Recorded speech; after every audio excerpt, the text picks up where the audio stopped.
Good morning, Sam. It's April 14th, and this is your job interview. No, Sam, I'm just kidding. This isn't a job interview, but I do want to talk about them. Sam, I don't know if you've ever been through the process a lot of a job interview, but it is nerve-wracking. And I mean heart-pumping nerve-wracking. If you've been following my videos, you'll know that I'm a college student, and when I first came to college, I wanted to get a job.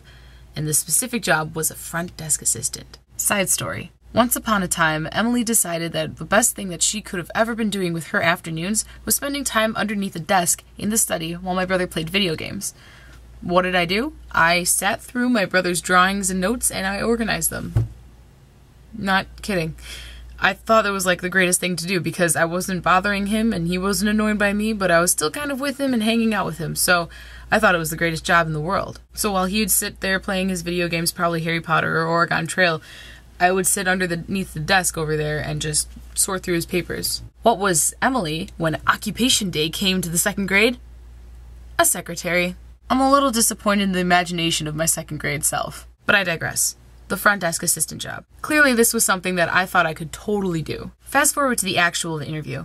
When I got to the interview, I was all dressed up and I was ready to go, and I looked at the clock and I realized I was 1 minute late. I know what you're thinking, 1 minute late, big deal, but for a job interview, that's kind of a huge thing. Anyway, they saw me standing outside and they invited me in, and I immediately apologized for being late, but it didn't seem to faze them. For some reason, my confidence level was really low, something that's not normal for me. But both of them were very welcoming and smiling, and they were telling me how good of a job I was doing and not to be nervous. This relaxed me only a little. Anyway, they started to ask the regular job interview questions. Why do you think you're qualified for this job? Well, because I'm super creative and resourceful and artistic and you should hire me. And why do you want this job? Well, because I'd be really good at it and it's something that I've always wanted to do, and yeah. Side note, this is probably what I actually sounded like to them. We got through the entire job interview with only one question left, and they ended on a silly question. If you were to live in a fruit, what would it be and why? The first fruit that came to mind was maracujá, passion fruit. In Brazil, it's used for different types of smoothies or drinks, and you can usually cut off the top and use it as your cup,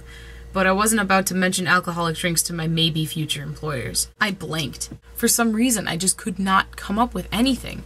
So I just smiled and hoped they would take that as an answer. After the interview was over, I took a sigh of relief. Nothing had stressed me out more in such a short time period. I asked other people who had interviewed for the same job as me what their answer was to the fruit question. Their answers were kind of really creative and surprised me. Oh, I said a peach because James did it before, and James the Giant Peach, so I could totally do it. Yeah, I said a pineapple because SpongeBob could do it, so I mean, totally could do it. But Sam, I still wanted to create my own answer to this question, so I came up with a few.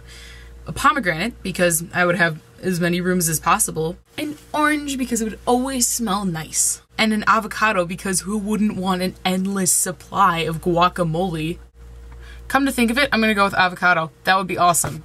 I think I love guac a little too much. Sam, I wanted to make this video because I wanted to ask you, is there a right or wrong answer to this question? And that might seem silly, but is there? This relates to thing probably 139 I've learned in college so far. What's important is not the question that you ask, but the answer that you give. So, Sam, I leave you with the question, if you could live in a fruit, what would it be and why? As always, thanks for watching DFTBA, and I will see you tomorrow.